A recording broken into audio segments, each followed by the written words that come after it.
So it seems that the Sons of Angron have finally claimed a prize worthy of Khorne himself. Let's talk current trends in World Eater's army lists and the forces that took down a couple of grand tournaments.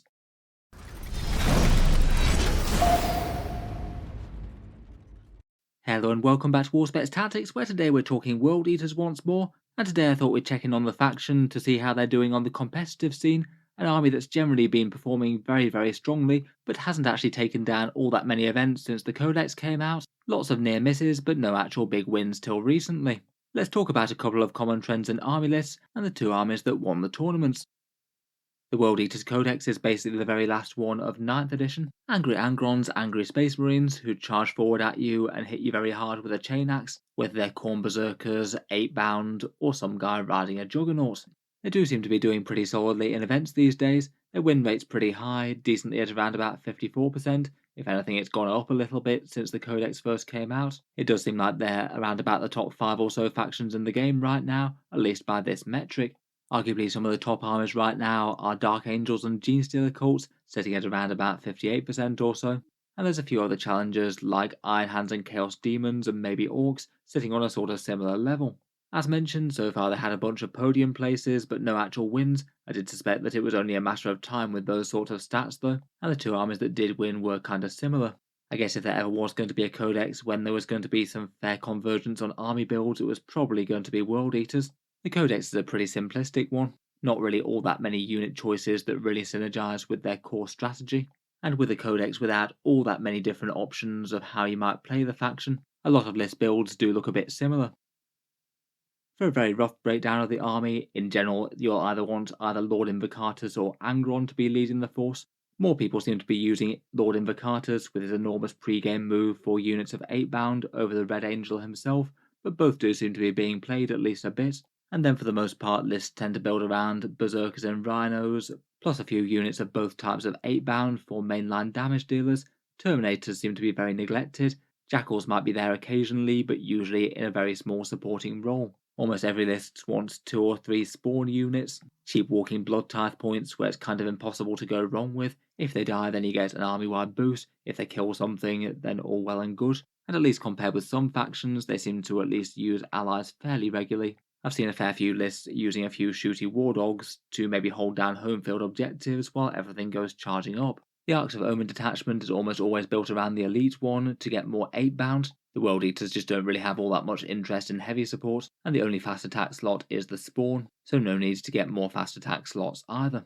Finally, for secondaries, the World Eaters ones are really good, particularly for a spectacularly easy one. Pile the Skulls just allows you to sacrifice some blood tithe points for victory points. You can trade out 1 blood tithe points per 2 victory points, and that one's one that you should probably be able to max even if your army gets wiped out in short order, compared with depleting your faction's core mechanic.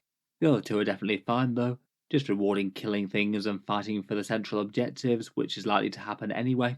Not really going too far away with the World Eater's plan of rushing the enemy and trying to kill them. Getting into the actual tournament list though, and both army lists are really quite similar. First up, and the first Grand Tournament winning World Eaters list in Arcs of Omen was this one by Mate Saja, going 5-0 at a 34-player tournament in Hungary. As expected, the Arcs of Omen detachment is an elite focus one, and this one is definitely a Lord Invocatus rush list. He's leading the way with his Warlord trait that allows him to move him and 2 units of regular 8-bound up the board turn 1, and he'll have both of those units moving 11 inches as well to get them right into the midfield and somewhere threatening. They could either lurk behind terrain if the enemy's got turn 1, but if they have turn 1 then they could easily set up for first turn charges if the opponent has set up too aggressively, potentially having the opponent fighting for their life in their own deployment zone right from the get-go, which probably isn't the best place to be against World Eaters. Lord Invocatus is a pretty good melee threat in himself, having a sword that ignores invuls. He's backed up by World Eater's Demon Prince. He's got the sword, wings, and the Helm of Brazen Ire. That one's a durability boost that makes him -1 to wound, so he'll be extra good at wading through hordes of lesser foes. Then filling out a couple of Rhinos, we've got 4 units of 5 Khorne Berserkers with Eviscerators, no icons on these. They're really quite nice and violent objective takers. Ideally zoom them up in a Rhino, get them out somewhere out of line of sight, or somewhere that's going to cause problems, and they're just really quite a hard unit to deal with. They've got the potential to heroic intervene into enemies while they're taking objectives, so you can't just sneak them away from them. and if you shoot them while enemy units are too close, you might be able to get into engagement range with their surge mechanic.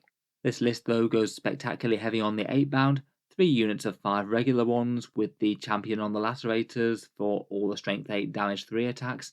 Utterly brutal, and there's not a lot that they're not going to kill in a single round of combat. They can get either +1 damage or fight and death for 2 CP as well, which is pretty terrifying on units so fighting. There's then 3 units of the exalted 8 bound, a bit more efficient in terms of raw melee stats with those chain fists and a dual chain fist one on the sergeant. They don't have core, so have a few less options in terms of support, but they do have that helpful rule for trying to stop enemies falling back once they get amongst you. For a ranged army, locking an enemy in combat for a turn could be absolutely brutal and utterly game changing. Finally, to round out the list, there's the 2 excellent walking blood tithe points in the spawn, and 2 rhinos to get the berserkers where they need to go. All of those units will certainly add to the blood tithe tally if they get gunned down. Overall, definitely looks like a pretty honed list, just a ridiculous amount of the Codex's most efficient damage dealers, tons of 8 bound and berserkers, and a little bit of useful support. In terms of matchups, the list went through Black Legion in the final, Demons in round 4, and then in the previous rounds, Ultramarines, Borkhan Tau, and an interesting 12 Carnifex Kraken Tyranids list, which did look kind of fun. In any case, hats off to leading the World Eaters to tournament victory. It'd definitely still need to take a fair bit of careful play to get all this melee where it needs to be. The units are ridiculously dangerous if they get to combats, but they're still not really all that tough for the cost if they ever get exposed. Finally, the other list that took down a slightly bigger tournament of 60 players was this one by Anthony Vanella, who took first at All Is Dust. Looks like he got 5 wins and a draw, beating Harlequins in the final and Dark Angels in the semis, and Imperial Knights, Guard, Necrons and Blood Angels, the Guard one being the draw, but it was technically 87-82 on victory points. I think it was WTC scoring or something. Probably the biggest thing to say is just that the list is very, very similar to the previous one. Lots of conversions on loads of 8 bound, Lord Invocatus, and lots of Berserkers. There are definitely a few interesting differences though. In this one, the Demon Prince has been downgraded to a Lord on Juggernaut with the Berserker Glaive. A bit of a lesser threat even with that relic to be honest, but I guess it could help other core units get to the fray. There's slightly fewer 8 bound here, 3 units of 4 rather than 3 of 5, so you have saved some points there, and the points appear to go towards a 5th Berserker squad, and out of the 5 there's 4 with the icons this time to access the boosted charge stratagem if they need to, though one squad can't quite afford one. Otherwise kinda similar, one of the Berserker squads is either foot slogging or going in strategic reserve, and then there's an extra spawn in this one, he could afford 3 units of 1. Overall, it is looking like a lot of people might have been suspecting on Codex release that the 8 bound are the big damage dealers of the faction. Seems the way to go is just about as many of those as you can possibly fit, plus a few berserkers in support. Still though, it is pretty cool to see a largely foot melee Khorne list doing well. That isn't the sort of thing that would have been happening towards the start of 9th edition. In any case, let me know your thoughts on the World Eaters list down in the comments below. As always, I appreciate any insights as to how the armies were played. Obviously they're not my list and I've not seen them in action, so I might be missing some interesting clever tricks.